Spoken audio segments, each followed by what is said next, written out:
بسم اللہ الرحمن الرحیم۔ احادیث نبویہ، اچھی اور بری نیت کے متعلق احادیث۔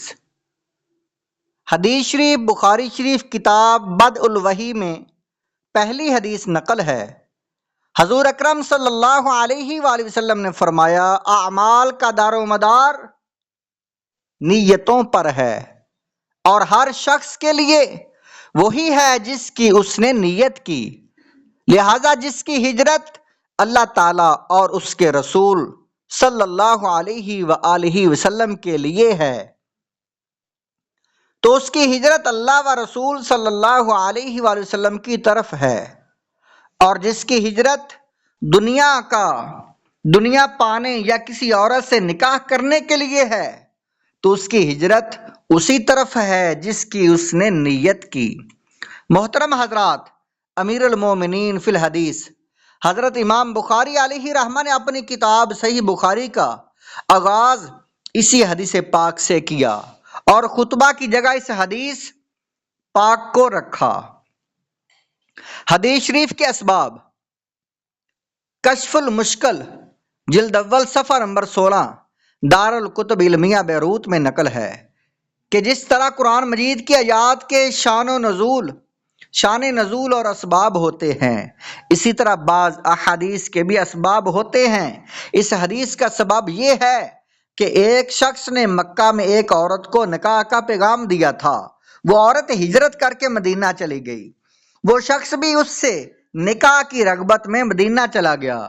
اس موقع پر رسول اللہ صلی اللہ علیہ وآلہ وسلم نے یہ حدیث بیان فرمائی کہ اعمال کا دار و مدار نیتوں پر ہے، اور ہر شخص کے لیے وہی ہے جس کی اس نے نیت کی، لہذا جس کی ہجرت اللہ اور رسول کے لیے ہے تو اس کی ہجرت اللہ اور رسول کی طرف ہے، اور جس کی ہجرت دنیا کو پانے یا کسی عورت سے نکاح کرنے کے لیے ہے تو اس کی ہجرت اسی کی طرف ہے جس کی اس نے نیت کی۔ اس شخص کو مہاجر ام قیس کہا جاتا تھا۔ محترم حضرات، شارحین فرماتے ہیں کہ اعمال میں مقدار کا تعین ان کی نیتوں سے ہوتا ہے۔ مثلا مسجد میں نماز پڑھنے کے لیے جانا ایک عمل ہے، اگر اس میں انسان کئی کاموں کی نیت کر لے تو اس کو کئی کاموں کا ثواب ملے گا۔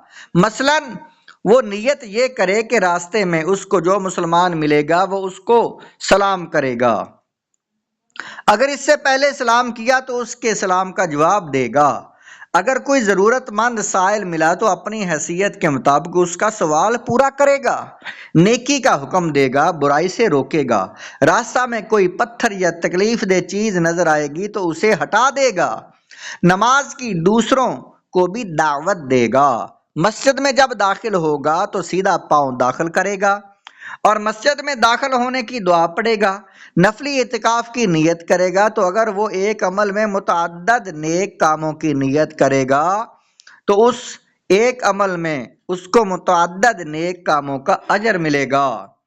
روز محشر نیتوں پر اٹھایا جائے گا۔ حدیث شریف ابن ماجہ کتاب الزہد میں حدیث نمبر 4229 نقل ہے۔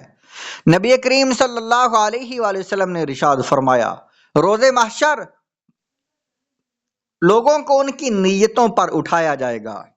مومن کی نیت عمل سے بہتر ہے۔ حدیث شریف طبرانی معجم الکبیر 6 جلد صفحہ نمبر 185 پر حدیث نمبر 5942 نقل ہے۔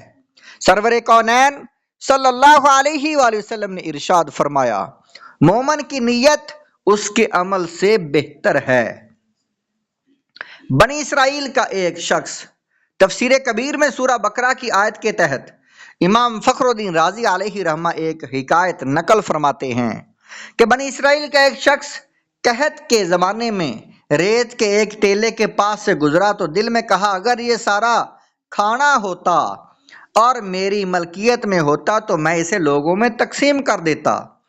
اللہ تعالیٰ نے اس وقت کے نبی کی طرف وحی فرمائی کہ فلاں شخص سے فرما دیجئے، اللہ تعالیٰ نے تیرا صدقہ قبول کر لیا ہے اور تیری اچھی نیت کو شرف قبولیت سے نوازا ہے۔ سبحان اللہ۔ محترم حضرات، اگرچہ ہم غریب ہیں مگر کسی کو تنگ دستی میں، فاقہ کشی میں مبتلا یا قرض میں ڈوبا ہوا دیکھ کر اگر دل میں یہ ارادہ کریں کہ میرے پاس اگر کچھ رقم ہوتی تو میں اس کی مدد کر دیتا، تو اس پر بھی رب تعالیٰ اجر عطا فرمائے گا۔ ایک بزرگ کی نصیحت۔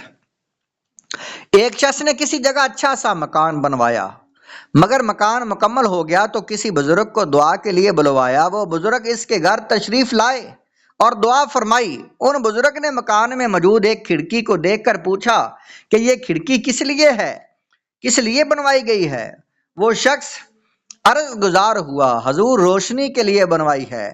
یہ سن کر وہ بزرگ فرمانے لگے کہ اگر تو اس نیت سے کھڑکی بنواتا کہ اس کھڑکی سے اذان کی آواز آئے گی تو تجھے روشنی کے ساتھ ساتھ اس نیت کا اجر بھی ملتا۔